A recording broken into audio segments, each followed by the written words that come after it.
Imagine being just 13 years old, standing alone against the might of the Roman Empire, knowing that your refusal to give up your faith will lead to a brutal death.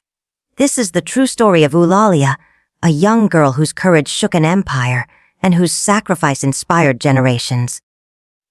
What would you do if your beliefs meant risking everything? In the early 4th century AD, in Roman Hispania, a 13-year-old girl named Ulalia walked the marble streets of Mérida. The sound of her sandals echoed softly against the polished stones. Within hours, she would face one of the most brutal executions ever recorded in the Roman Empire's history. Ancient accounts say she endured 13 tortures, one for each year of her young life.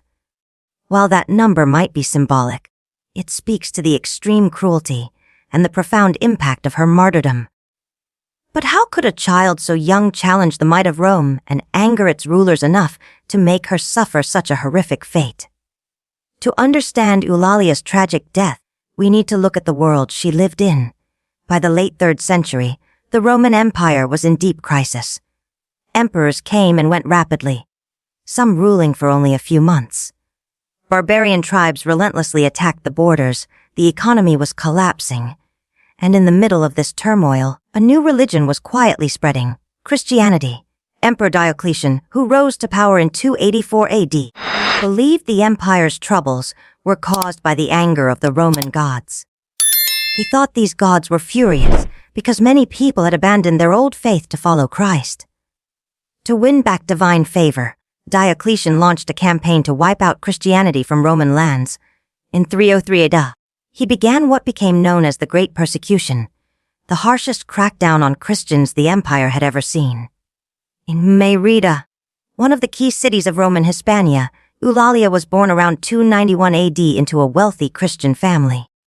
Her parents were respected merchants who taught her about Christ's teachings, but always in secret. They knew openly declaring their faith could bring deadly consequences. Yet Ulalia was no ordinary child. From a young age, she showed a strong will and unwavering faith. While other children played with dolls, she spent hours memorizing scripture. Her parents were proud but also worried. Such devotion in a child could be dangerous in times of persecution. When Diocletian's orders reached Mérida around 304 AD, Governor Dacian was given clear instructions: all Christians must renounce their faith or face execution. Pagan temples were reopened with great ceremony, and sacrifices to the Roman gods were mandatory. Anyone refusing to take part was immediately marked as a Christian. Fearing for their daughter, Eulalia's parents took her to a countryside estate outside the city, hoping she'd be safe from the authorities, but they underestimated her resolve. Eulalia didn't want to hide. To her, persecution was a chance to show her faith, not something to avoid. On a cold December morning in 304 AD, Eulalia slipped away from the rural home. She walked for hours along dusty roads until she reached Mérida's center. Not to her family's house, but to the governor's palace. The 13-year-old girl chose to surrender herself to Roman officials. When she arrived, the guards were puzzled. A well-dressed girl from a noble family, asking to see the governor. Intrigued, Governor Dacian ordered her to be brought before him. What happened during that meeting would change the course of Christian persecution in Hispania forever. Eulalia stepped into the palace hall with the confidence of a grown woman, not a child. Governor Dacian sat in his ornate chair, watching her with curiosity. She was small and slender, with dark braided hair and eyes that burned with a fierce determination, striking for someone so young.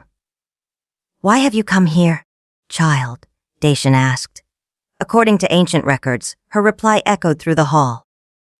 "I have come to confess that I am a Christian and to denounce the falsehood of your gods." A heavy silence followed, broken only by the governor's slow, deliberate breathing. No one had expected such boldness from a girl. Dacian tried to remain composed. Maybe he could persuade her to change her mind without violence. "You are too young to understand these things," he said gently. "Go back to your family, offer sacrifices to our gods, and you will be forgiven." But Eulalia didn't back down. Instead, She stepped forward toward the altar dedicated to the Roman gods in the corner of the hall. Under the horrified stares of everyone present, she spat on the sacred statues and trampled the offerings. Tradition says she shouted, "Your gods are demons. Only Christ is true." The hall erupted with cries of outrage.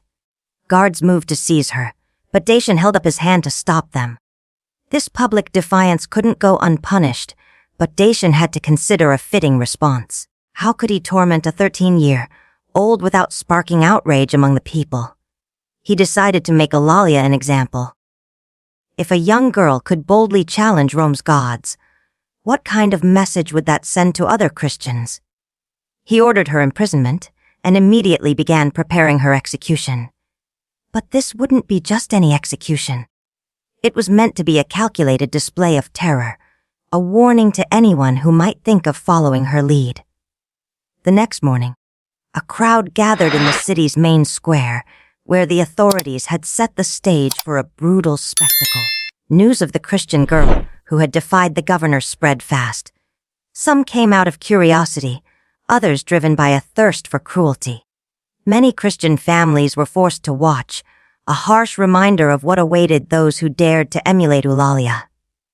When she was brought to the execution site, many in the crowd were taken aback. She was just a child, small and fragile, dressed in a simple tunic, but her eyes still held the same fierce determination she had shown in the palace. She didn't cry or beg for mercy. She walked with her head held high, as if attending a celebration rather than facing death. Dacian stepped onto the official platform and addressed the crowd. "This girl has defied the gods of Rome to show the price of blasphemy. She will suffer the punishment her rebellion deserves." What followed was one of the most systematically brutal executions recorded in Roman history. Ancient sources, especially the 4th century hymns of the poet Prudentius, describe the horrific tortures Eulalia endured. Though some details may have been amplified for effect, they reflect the harsh reality of Christian persecution at the time. The first torture was relatively mild. Eulalia was flogged with rods. Her delicate skin split open with bloody wounds, but she did not scream. Instead, according to accounts, she sang Christian hymns. The second torture involved iron hooks tearing at her flesh. The third saw burning torches pressed into her wounds. The fourth was coarse salt rubbed into the opened sores. With each new torment, the crowd expected her to break and call out to the Roman gods. But Eulalia remained unwavering. In the 5th torture, red-hot irons were pressed to her ribs. The 6th saw her fingernails ripped out one by one. The 7th involved boiling oil poured over her wounds. Still, she sang, her voice growing weaker but never silent. The 8th torture mutilated her feet with sharp blades. The 9th poured molten lead over her head. The 10th tore out her hair along with chunks of her scalp. Some in the crowd began to look away, unable to bear the sight. The 11th torture was especially cruel. Iron hooks ripped at her breasts. The 12th covered her body in burning coals. Eulalia was barely alive by this point. Her small body had endured more pain than many adult warriors. The 13th and final torture would be the fatal one.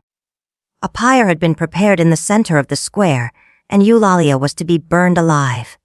She could no longer stand on her own. So the guards tied her to the central stake. As the flames began to lick her feet, something extraordinary is said to have happened. According to Prudentius's ancient hymns, at the moment of her death, a white dove emerged from Eulalia's mouth, a sign that her soul was received by God and ascended directly to heaven. Even the Romans who witnessed the event were struck by what the poet described.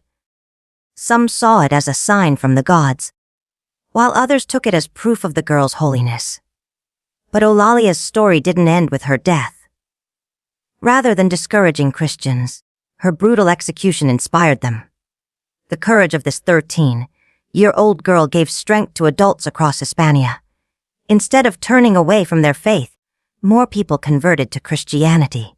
Eulalia's sacrifice became a powerful symbol of resistance against Roman oppression. Realizing his plan had backfired, Dacian banned any mention of her name. He ordered her body to be left at the execution site to be eaten by wild animals. Yet, under cover of night, brave local Christians secretly recovered her remains and gave her a proper burial outside the city. Over the following years, Ulalia's tomb became a pilgrimage site. Christians from all over the Iberian Peninsula came to honor the young martyr. Stories of miracles began to spread, with many claiming healing after visiting her burial place.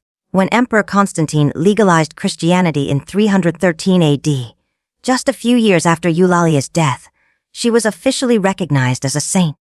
A grand basilica was built over her tomb. The girl who once died branded a criminal became one of Christian Hispania's most revered saints. The 4th century poet Prudentius immortalized her story in verses still read today. His poems transformed Eulalia into an eternal symbol of courage and unwavering faith.